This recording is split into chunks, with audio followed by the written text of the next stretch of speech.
devons mettre sur pied et dans un état de droit, il y a une justice indépendante.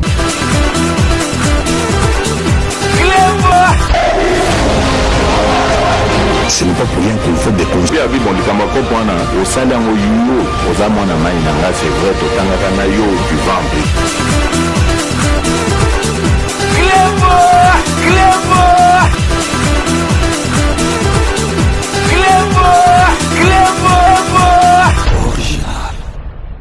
Salut et bienvenue sur Clébois Original. Merci de votre fidélité. 5 minutes avec César Ngadi. Tout le monde est d'accord et il en restera ainsi pendant très longtemps.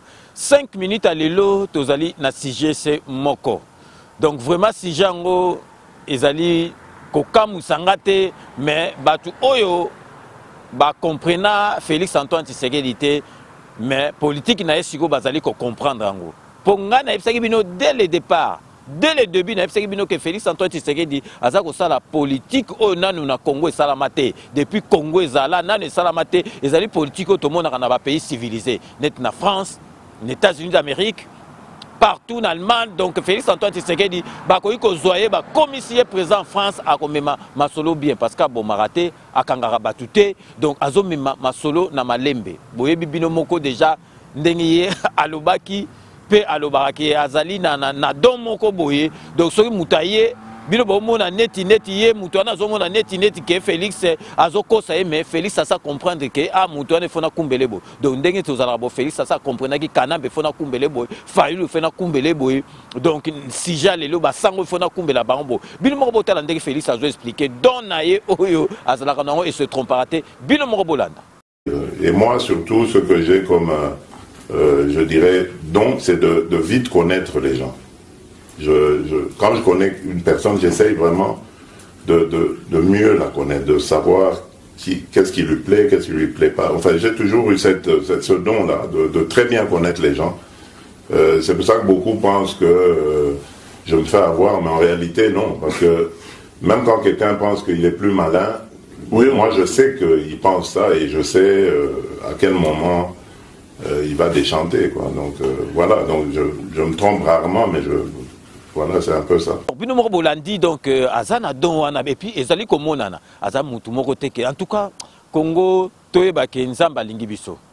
Pesi ndenge na seka bino ke soki penza faut pas salamaki soki na magie ngo salama pete ke Fayulu azwa pouvoir na mboka na biso mbele babaraye parce que mama solo oyo fatia kutana nango Fayulu stratégie ngo zate bango barre penza na kanambe.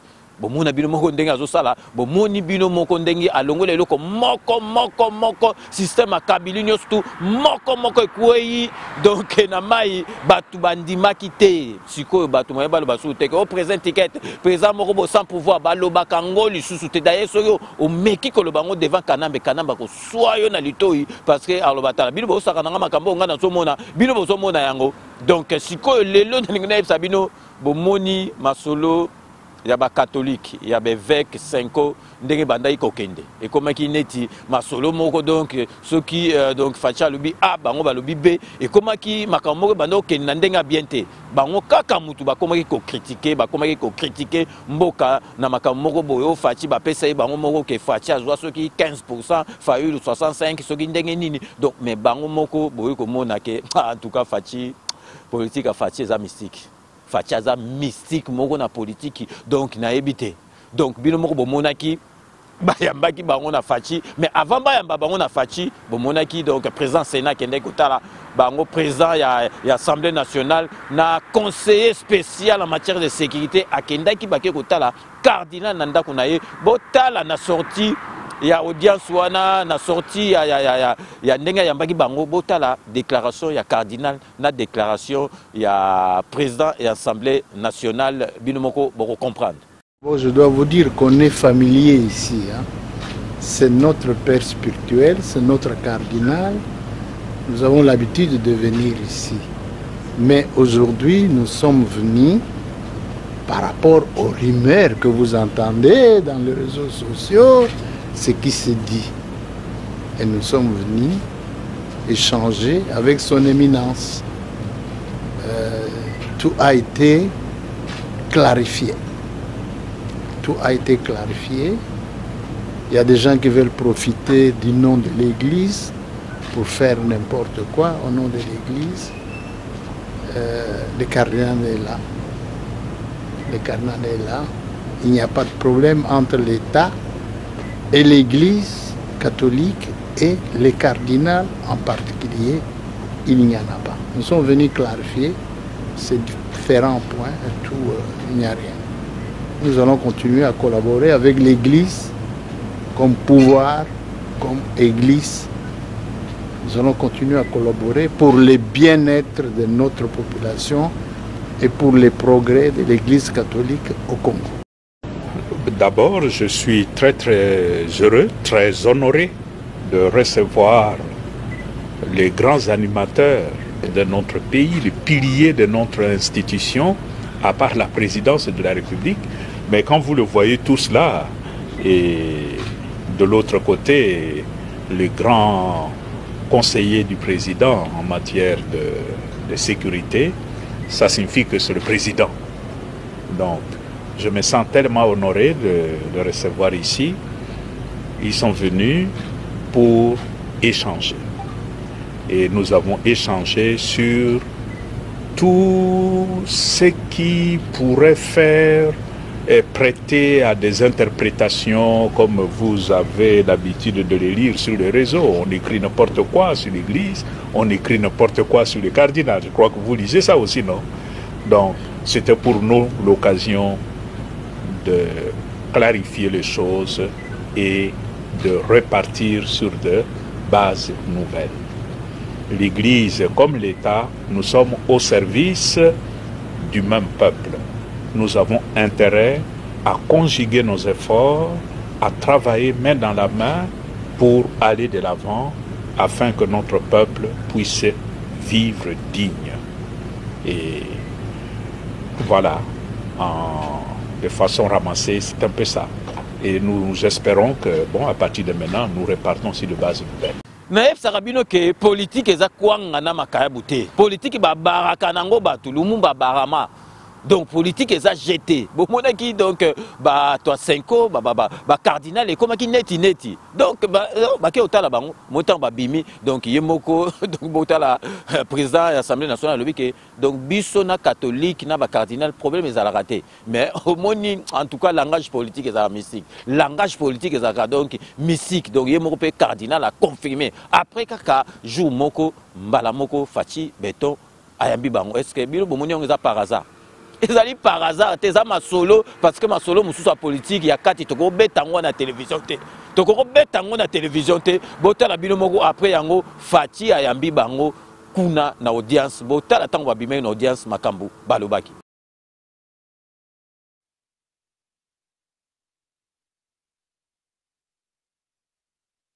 Il n'y a pas de désaccord entre l'Église catholique et le pouvoir en République démocratique du Congo. C'est une rencontre dite de clarification que le président de la République Félix-Antoine Tshisekedi Tshilombo a eu ce vendredi 26 novembre 2021 à la Cité de l'Union africaine avec une forte délégation des évêques de la Conférence épiscopale nationale du Congo conduite par Monseigneur Marcel Outembi, une rencontre qui permet d'élever tout malentendu. Au sujet du processus électoral en cours en RDC, le président de la CENCO a indiqué qu'une étape a été franchie. L'important, c'est d'aller de l'avant. Le processus électoral, c'est une dynamique. Il y a une étape qui a déjà été franchie. Il y a un temps pour tout. Un temps pour réfléchir, un temps pour se quereller, un temps pour se concerter, un temps pour être réaliste et pour prendre des décisions. L'important, c'est d'aller de l'avant. Nous avons d'autres éléments de ce processus électoral qui nous engagent. L'Église, l'État et d'autres partenaires, comme par exemple l'éducation civique et électorale. Il y a aussi la mission d'observation électorale qui viendra. Mais il ne faut pas attendre 2023 pour en parler. Ce mécanisme doit être déclenché dès aujourd'hui.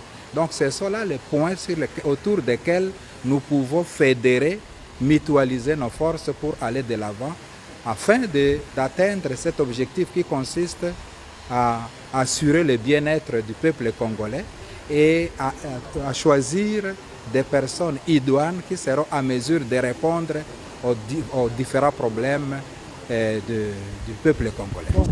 Nous sommes appelés à collaborer, à travailler ensemble, les temporels, les politiques, les religieux. Tous nous devons conjuguer les efforts pour servir le peuple, qui doit être le centre de notre préoccupation, des gouvernants, des politiques, tout comme aussi des religieux. Et sur cette question, nous n'avons pas de problème. Nous regardons dans la même direction, même si par le moment, il y a des petits moments, des petits couacs. Ça ne manque jamais dans une organisation humaine. L'important, c'est de voir dans la bonne direction et de chercher à recadrer les choses pour aller de l'avant. Dans une ambiance très conviviale, la rencontre du président de la République avec les évêques, membres du comité permanent de la CENCO, s'est clôturée par une photo des familles. Les évêques membres du comité permanent de la CENCO venaient d'une réunion en session extraordinaire pour traiter des questions brûlantes de la société concernant la situation sécuritaire, les processus électoraux et l'éducation chrétienne. Ils ont remis au chef de l'État leurs mémos afférents à ces différentes questions d'actualité. Donc, bino moko bomoni sikoyo do bango moko bato Senko ba évêque ba sengi pardon na peuple congolais balobi bolimbisa biso na makambo to bandoko loba parce que biso to bandoko ke na banzela mususu do parce que bango ba bandoko ke na ba marque ba nzela fayulu mais ba sengi peuple congolais pardon. Et je finirai mon propos en demandant pardon pour le spectacle de désolation que nous avons fait dans le cadre d'une certaine plateforme de confession religieuse. Biso tozolo ba pardon yango ya nini? Bo senga peuple congolais bolo ba pe ba vérité nyoso ke donc fayulu azwa kité bolo ba pe ba vérité ya ba téléphone smartphone ba pe sa bino parce que version ezalaki misatu ba msu ba lobi ke donc Katumbi muta pesa ba msu ba lobi Union européenne muta pesa ba msu ba lobi donc ba sango bango mo ba somba bolo bande vérité bo sengi pardon pardon ya nini biso tozaki na faire na bino ba sengi pardon mais ezali makambo vraiment oyo tokoki ko comprendre te bino moko bo sentir que politique Félix Antoine Tshisekedi azo sala ezali politique moko donc ya ba pays vraiment civilisé ba politique moko yango nzomona batu mususu bazo kokate politique ya fachi ezali ti course à marathon de faut ala na pema soko zali na pema te bo moni ndenge batu bazali kokatana bo moni ndenge batu bazali kokatana batu nyoso tu bakomi ko loba siko vérité to la kisabino boyoka donc gouverneur ya ville Ngobila ye moko bandi ko loba vérité parce que gouverneur ya ville Gutaza muto ba contre tante mais boyebi ke ya witeki na ba côté ya ba PPRD mais botala bino moko lelo makamba komo loba lobi penza vérité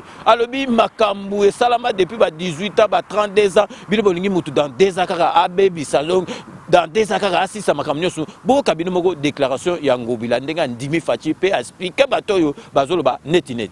Dans un pays, on peut combattre un pouvoir naissant. Pouvoir zo banda bino vous décidez de combattre pour la nuit.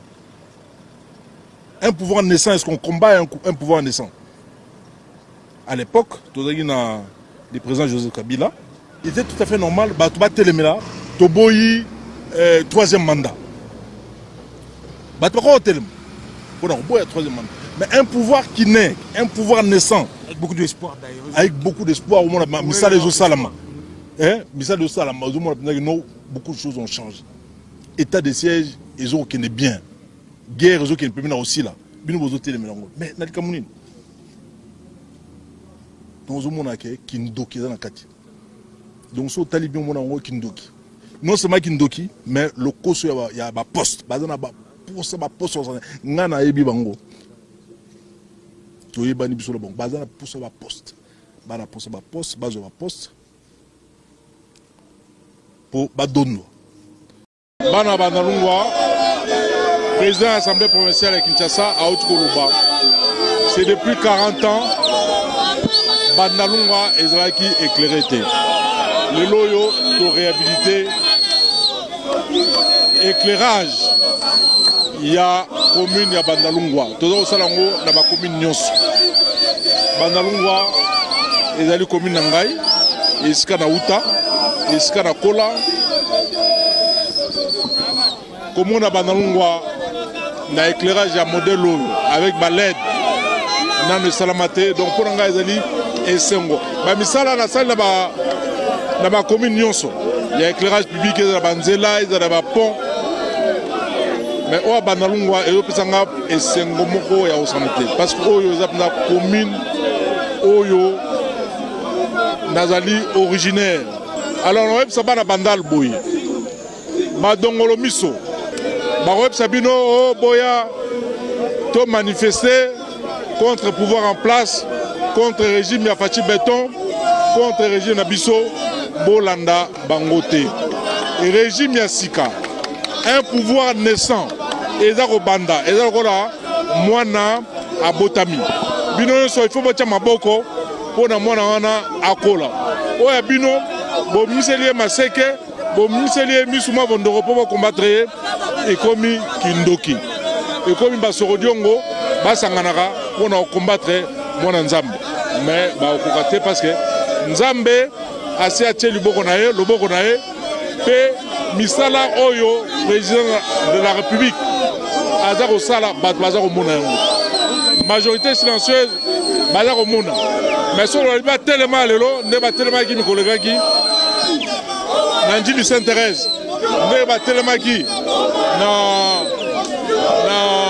stade municipal ya Masina tango président ya Assemblée nationale Mbosso alikai kuna na bandi eza signal moko fort ya makasi po ete bato ba comprendre que population azali na Fachi Béton population azali na biso alors tokobanga eloko moko te bana Kinshasa balanda makambo ya lokuta te bato wana bazali nde na posa bazwa misala bana besoin de dialogue président de la République a décidé ba élection ekosalama na 2023 bazela 2023 toke na ba élection oyo population a revoté yende akoleka président donc bino moko boyoki ngobila ndenge alobi vérité o liboso vérité bandaki koloba mate vérité bandaki koloba mate parce que bato babando mona espoir ezali kaka na ba marque bo ne bandelike kanamba kozonga bango tout bazaki na espoir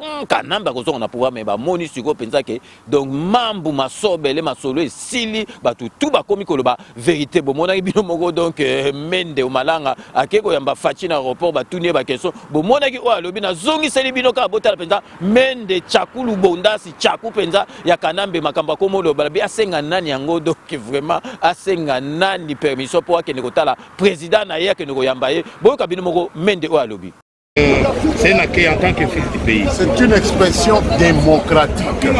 Je n'ai jamais compris parce que je lis dans les réseaux sociaux qu'on nous interpelle d'être venus ici, nous les députés, pour venir accueillir le leader de notre famille politique. Mais je me demande à qui nous devions demander la permission de venir un jour off à l'Assemblée nationale où il n'y a pas de plénière pour exercer une activité politique qui est une activité théoriquement privée. Je pouvais aller à ma ferme, je pouvais aller à la bibliothèque. Alors, si je suis venu à l'aéroport accueillir le chef de ma composante politique, à qui devais-je demander la permission dans une république démocratique? Il faut qu'on sache de quoi on parle. Merci beaucoup. Donc bino moko bomoni donc makambo ezali lisusu ya ko bombaté et puis opposition donc il faut moko comprendre que vraiment nzamba lingi yete botala chaque fois soki ba pesi date ya marche na bango mbula ebandi ko bota mbula ebandi ko beta depuis 6h du matin ti donc moi été dernière fois marche na bango ba reporter qui on likolo mbula mais botala batu la bango moko bazo benga batu afayulu bazo benga batu a PPRD ba ya na marche parce que bazo zela bango après mbula ba la marche botala mutu na bango ye moko bazo benga batu a PPRD ba ya botika ko critiquer que batu bazala kite bino moko boya bolanda mutu na bango donc bango moko ye baraka fayulu ba sangana siko na PPRD bino moko bolanda. Chers camarades, je commis déjà 8h et donc il est 9h. Moto de la partie, ça est là. Il Kabili sama ya bino eni. Et on a posé ma Kabili. Donc moi ya lo. Alors dit Kabili c'est biso aya. So on a pas dit. Yo ko kwa. Biso ma de meto cha ko.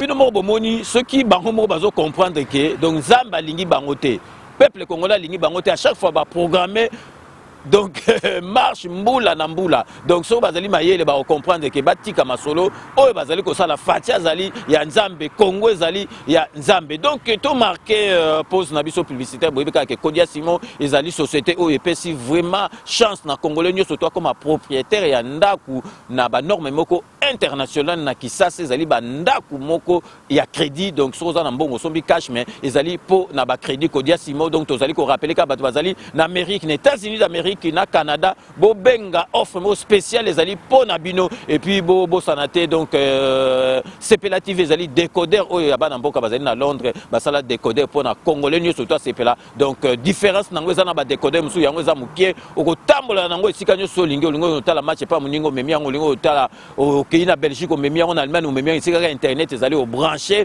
au moni masolo nyo surtout ya bilenge nyo surtout congolais azana besoin donc yebaka que congolais ka muta comprendre et puis bobo sanate na mboka na biso na kati ya Paris salon ezaka moko salon El Binto awa na Saint-Denis donc vraiment batu nyo surtout bazana besoin bakata bango suki donc obi ke suki vraiment yebaka que mutu na yo okotika on apprentité mutu no yebaka ozala mariage bien fait otiki mutu na apprenti mutu azoyo que la suki kokata suki na mutu no ezali passe mingi donc yango toza ko recommander bino bokene pas ba professionnel neti na salon El Binto donc restez connectés sur Clébois Original. À tout de suite. Kodia Simon vous propose un crédit immobilier. Vous êtes du Congo ou de sa diaspora? Vous désirez devenir propriétaire en RDC et faire construire votre maison en toute quiétude? Obtenez votre crédit puis commencez son remboursement uniquement dès la livraison de votre maison. À la cité Kimia, nos maisons seront toutes construites aux normes internationales. Située à seulement 25 minutes de l'aéroport de Njili, 10 minutes de Safari Beach, au cœur de cette cité moderne, vous y trouverez aussi un centre commercial avec plusieurs commerces de proximité. Nos bureaux sont situés au 173 avenue Mutombokachi, dans la commune de La Gombe, référence rond-point Forescom. Venez dès à présent réserver votre lot dans ce nouveau havre de paix à Maluku, ce nouvel Eldorado au Congo. Kodia Simon, la meilleure adresse pour construire la vôtre. Sepela TV et yena makambu ya sikali susu. O ba chaîne ya France eza na kati. Ba chaîne ya Congo eza na kati. Ba chaîne ya Londres eza na kati. O ngomona makambu ya politique ya sika. O parti AA eza na kati. O parti BB, o CFAIO, eza na kati ya Sepela TV. Bouquet comme ya muke boye, o tina poche voyager nango keno partout lingi. Na bouquet na Sepela TV. Sepela TV. Même biso nyongo zo biso wana 4K, machine madaka daka. Sepela TV. Bienvenue dans le monde de Sepela TV. Sepela TV est le décodeur qui vous permet de suivre les chaînes du Congo en direct de la diaspora. Restaurant Galaxy Mambo, aux spécialités franco-africaines. Menu spécial Mambo, situé au numéro 137, rue André Carman, 93 300 Aubervilliers. Contact et réservation au 07 53 28 89 07. Galaxy Mambo. Donc bino morobo landi donc merci nabino nyo surtout oyo bo accompagner ka ba partenaire nabiso merci donc vraiment bo zala na bomba parce que peuple congolais to linga nabiso parce que so muninga sale loko aider kende ko chai maboko to zala na esprit ya ba chinois donc to comme presque à la fin il y a émission nabiso mais na beti li sous c'était bo moni politique oyo fatia memeli ba sango ba koki angote fatia mais ma politique moko ezali neti marathon, course à marathon. Donc bon moni bino moko basango bango mo basikomi ko senga ba pardon bango mo bakomi ko bénir déjà donc mukonjo batiaki présent seni batie loboko donc balobi ke bazana likambute bandimi présent seni o kiliboso babandai kondimate po bomona ke masolo oyo fati azosa na mboka na biso ezali jeté batu nyoso tu ya motema likundu batu tu ya motema mabe bakokweyaka moko donc tokomi na suka émission na biso ndeka na lobaka. Je vous laisse le soin d'en tirer vos conclusions et de me faire parvenir vos commentaires comme d'ailleurs vous en avez l'habitude. Donc so tokomika na suka ya émission boyebika base tokotika ka yango jamais tokopesa mbote na Londres na honorable Jean Moutala. Merci na nyoso to sala rapport na 5 minutes avec César Ngadi tokopesa mbote na Espagne na Beloti Mavungu vrai chéri Beloti Mavungu. Merci na nyoso to sala rapport na 5 minutes avec César Ngadi tozongi awa na kati ya France pour na repesa Esther Ngankono maman na biso Esther Ngankono. Merci na nyoso to sala rapport na 5 minutes avec César Ngadi toujours awa na kati ya France ozali kopesa Papi Ilolo na Montreuil. Merci na nyoso to sala rapport na 5 minutes avec César Ngadi toujours na kati ya France tozali kopesa Tomambona na Normandie na Pamphile. Merci na nyoso to bosala rapport na 5 minutes avec César Ngadi. Keisiko na kati ya lelo pour na kopesa Poutou de Yalo la petite sœur propre Poutou de Yalo la. Merci na nyoso to sala rapport na 5 minutes avec César Ngadi to tikal toujours na kati ya Belgique pour na kopesa Mimi Orange. Merci na nyoso to sala rapport na 5 minutes avec César Ngadi to kei na kati ya Jobour pour na kopesa Zoé Chilumba. Merci na nyoso to sala rapport na 5 minutes avec César Ngadi to zongi lisusu na kati ya Belgique plus précisément na kati ya Liège pour na kopesa John Tumba na kati ya Liège. Merci na nyoso to sala rapport na 5 minutes avec César Ngadi to kei na kati ya Bundes pour na kopesa ndeko na biso donc azali molandi monene ya 5 minutes avec César Ngadi na kombo ya Mamadou Polondo.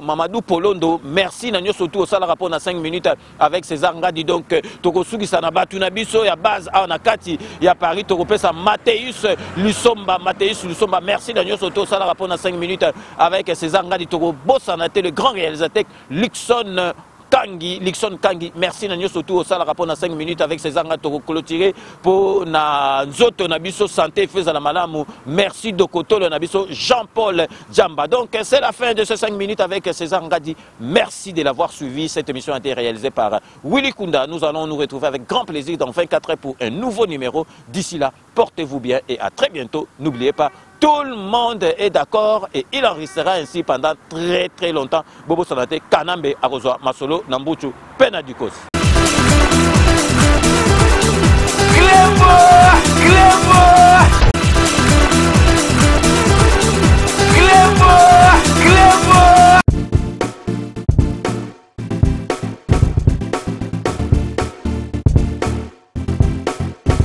On doit mettre sur pied et ne créer dans un état de droit et une justice indépendante.